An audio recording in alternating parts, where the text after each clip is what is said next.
Episode की शुरुआत हमारे डिवाइन पैलेस के एल्डर से होती है। डिवाइन पैलेस के एल्डर बोलते हैं, टियानसुआन पीक के लीडर, ये तुम्हारे पैलेस के जो डिसाइपल है ना, उसकी एक बहुत बड़ी गलती है। तुम्हारे पैलेस के डिसाइपल ने हमारे बहुत सारे लोगों की जानें ली, हमारे वेनरेबल्स और बहुत सारे पावरफुल कल्टिवेटर को मार दिया। और हम जैसे बड़े तीन लॉर्ड यहाँ पे आए हैं, जिससे हम टियांची के अंदर आने के बाद एक्सप्लेनेशन मांग सके इस बात की कि आखिर आपके डिसाइपल ने यहाँ पे क्या गुनाह किया है, उसको यहाँ पे सजा मिलनी चाहिए। लीडर भी बोलते हैं कि ड्रैगन लॉर्ड, आपको नहीं लगता कि यहाँ पे आपने जो कहा है उसके हिसाब से अगर देखा जाए तो आपका जो डिसाइपल है ना, आपके ड्रैगन पैलेस का एक डिसाइपल जिसका नाम डुआन वू है, तो वो डुआन मो जो है ना, वो बहुत ज़्यादा ही एरोगेंट बंदा था और वो बहुत ज़्यादा ही ट्रेजर के पीछे भागता था। यहाँ तक कि उसने पास्ट में लिनफेंग के ऊपर हमला किया जिससे वो लिनफेंग से ट्रेजर को छीन सके। खैर, ये सही बात भी है कि यहाँ पे दो डिसाइपल आपस में रिवेंज लेते हैं और बदला लेते हैं, ये करते हैं वो करते हैं, फाइट करते हैं, वो तो ठीक है। बट मुझे नहीं लगता कि आपके डिवाइन पैलेस के लोगों को और पावरफुल कल्टिवेटर को लिनफेंग को मारने के लिए और उसकी फैमिली को मारने के लिए आगे बढ़ना चाहिए था, क्योंकि ये जो मुकाबला है वो लिनफेंग और डुआन मू के बीच में है। पर आपने यहाँ पे अपनी ड्रैगन जो आर्मी है ना, ड्रैगन कल्टिवेटर्स की आर्मी, उसको भी भेजा जिससे वो लिनफेंग को परेशान कर सके। तो ये गलत बात होती है जब यहाँ पे दो कल्टिवेटर्स के बीच में यहाँ पे इंटरफेयर किया जाए। और ऊपर से लिनफेंग ने यहाँ पे फिर भी आपकी किसी भी कल्टिवेटर की जान नहीं ली, उसने सिर्फ मारा तो मारा सिर्फ डुआन वुडाउ को, और डुआन मू, जो डुआन मू है ना, उससे बदला लेने के लिए उसने उसको मार दिया। और ये नॉर्मल सी बात है, दो कल्टिवेटर यहाँ पे बात रख देते हैं कि एक दूसरे को वो मार के रहेंगे तो उसमें से सिर्फ वही बचता है जो स्ट्रांग होता है। और हमारा जो पूरे टियांची का पावरफुल टैलेंट था ना, जो लिनफेंग है, वो यहाँ पे सर्वाइव किया और उसने डुआन वू का हराया।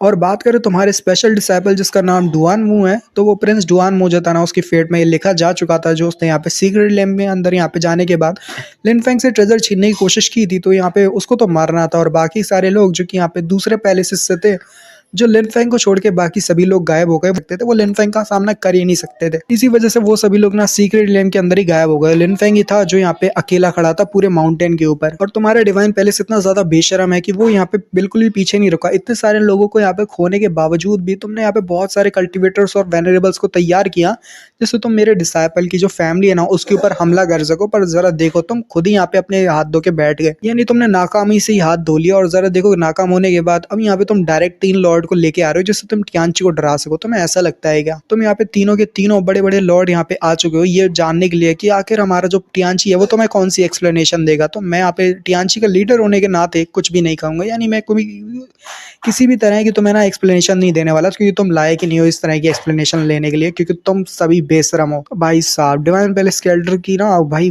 पारा ऊपर चढ़ जाता है। वो बोलता है कि हाँ हाँ ठीक है, तुम्हारा टियांची ना बहुत ज्यादा मैजेस्टिक दिखा रहा है, बहुत ज्यादा पावरफुल है।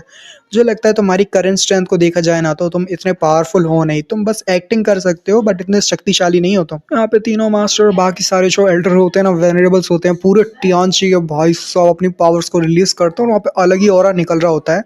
और यहाँ पे हमारे आइस वेनरेबल भी तैयार होते हैं एक तगड़ी फाइट करने के लिए उन पैलेस। तो तीनों जो लॉर्ड होते हैं ना, उनके सामने हमारे बाकी सारे जो टियांची एल्डर्स और पावरफुल वेनरेबल्स खड़े हो जाते हैं ना, वही अलग ही ऑरा दिख रहा होता है उनका, एक इन्फिनाइट ऑरा। तो साथ ही यहाँ पे जो वो होते हैं ना दूसरे पैलेस के के जो लॉर्ड रहते हैं ना, वो कहते हैं, अब देख के तो लगता है तुम्हारी जो टियांची है ना बहुत ज्यादा पावरफुल दिखा रही है, अपने आप को दिखा रही है, बहुत ज्यादा स्ट्रांग है, क्लियर, हम कुछ नहीं कर सकते और हमारे ऊपर बहुत ज्यादा ही कम आ कर हो। जबकि तुम्हें पता होना चाहिए कि हम बड़े बड़े मेजर फोर्सेज हैं पूरे रीजन के। और देखो, हमारे पूरे रीजन के जो मेजर फोर्स जैसे ना, बड़ी बड़ी तीन मेजर फोर्स, तुम्हारे जैसा टियांची यहाँ पे उसको बहुत ज्यादा कम आ रहा है। खैर, अब तुमने ऐसा कर ही दिया है तो ठीक है, अभी के लिए हम यहाँ से जा रहे हैं, बट हम बहुत जल्दी दोबारा मिलेंगे, तो तैयार रखना अपने आप को। तो यहाँ पे वो तीनों जो लॉर्ड होते हैं अपने अपने बड़े बड़े मेजर सेक्टर के, वहां से चले जाते हैं। और उनके जाने के बाद जो टियांची के लीडर होते हैं वो कह रहे होते हैं, उनके जाने के बाद जो पीक लॉर्ड होते हैं, सॉरी पीक लॉर्ड नहीं बल्कि पीक जो लीडर होते हैं, जो पूरे पीक के लीडर होते हैं, वो क्या भी पीक मास्टर से वो कहते हैं कि सभी पीक मास्टर मेरी बात को ध्यान से सुनो।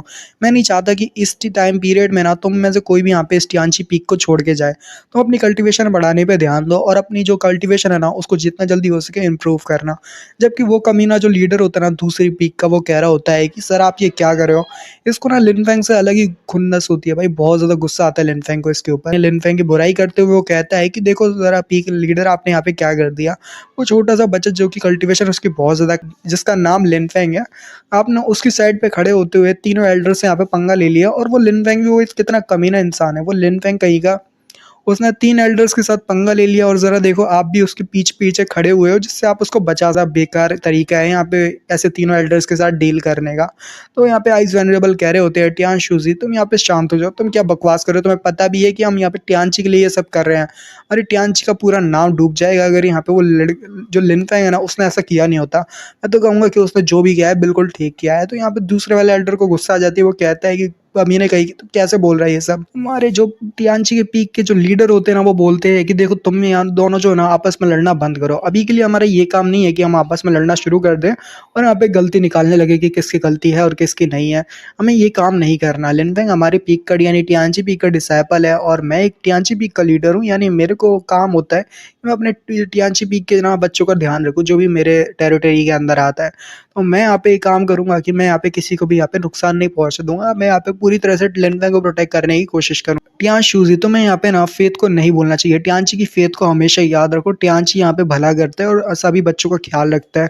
तुम यहाँ पे बहुत ज़्यादा ही अपने जो है ना कार्य से भटक रहे हो। तुम्हें भी अपनी जो जगह है ना उसको बना के रखना चाहिए क्योंकि तुम भी एक बहुत ज़्यादा ही शक्तिशाली एल्डर और बहुत ज़्यादा पावरफुल वेनरेबल हो। तो तुम्हें भी यहाँ पे याद रखना चाहिए कि तुम्हें भी यहाँ पे लिस्ट में बनाए रखना है अपने आप को, तो लिस्ट में बनाए रखो। और अगली बार मैं नहीं चाहता कि तुम यहाँ पे बकवास करते रहो। तो साथ ही यहाँ पे अचानक से सीन शिफ्ट होता है और यहाँ पे हमें एक इंसान को दिखाया जाता है, एक पावरफुल कल्टीवेटर जो कि बर्फ में कैद होता है और बहुत सारे लोग उसके आसपास इकट्ठा होते हैं और ऊपर से कहानी सुनाने वाला कह रहा होता है कुछ दिनों बाद यहाँ पे एक खबर फैल गई, एक डिसाइपल जो कि 9 हेवन स्वॉर्ड सेक्टर का डिसाइपल था ना वो मारा गया, वो जमा हुआ मारा गया, यानी वो बर्फ में पूरी तरह से कैद था। और वो पता चलता है कि यहाँ पे उसको एक गुजरने वाले इंसान ने मौत के घाट उतार दिया और उस इंसान के बारे में रूमर्स ये हैं कि वो मर्डरर जो है ना वो टियांची पैलेस से है। कहानी सुनाने वाला ये भी कहता है कि अचानक से ये खबर भी फैलने को मिलती है, यानी कि बहुत बड़ी जो ईस्ट सी ड्रैगन के लिए तो 3 जो बड़े बड़े मेजर सेक्टर होते हैं ना, एक तो ड्रैगन पैलेस और डिवाइन पैलेस और फिर उसके बाद जेड हेवनली रॉयल पैलेस, ये तीनों ही बड़े सेक्टर जो होते हैं ना वो यहाँ पे एक ग्रेट असेंबली बुलाते हैं। भाई अब सभी जानते हो कि ये ग्रेट असेंबली क्यों बनाई जा रही है और बुलाई जा रही है, यानी बहुत सारे 10,000 सेक्टर के जो मेंबर्स हैं, बहुत सारे पावरफुल फोर्सेस के जो बड़े बड़े कल्टिवेटर है और बहुत सारे पावरफुल लोगों को बुलाया जाता है और बहुत सारे पावरफुल लोगों को ना यहाँ पे इकट्ठा किया जाता है। आप समझ ही सकते हो कि यहाँ पे बड़े बड़े पावरफुल लोगों को और बड़ी फोर्सेस को क्यों तैयार किया जा रहा है, जिससे वो आगे बढ़ के टियांची के ऊपर हमला कर सके। हाँ बिल्कुल ऐसे ही होता है।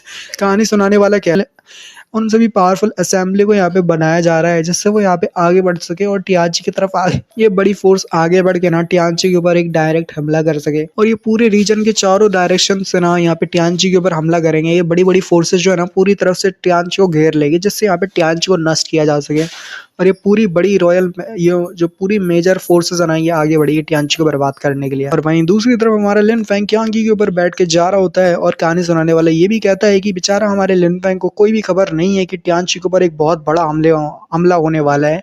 अगर उसे पता होता तो वो डायरेक्ट टियांची की तरफ भागेगा कि यहाँ पे वो अपनी टियांची को बचा सके क्योंकि एज यू नो वो उसके लिए मास्टर सब। खैर अभी तो वो पूरी तरह से इस बात से अनजान होता है कि यहाँ पे टियांची के ऊपर एक बहुत बड़ा हमला होने वाला है बड़ी बड़ी मेजर फोर्सेस से। एपिसोड को यहीं पे खत्म करते हैं, नेक्स्ट एपिसोड में यानी कंटिन्यू करेंगे। तो बोलते हैं तब तक के लिए सर्विस गुड बाय बाय।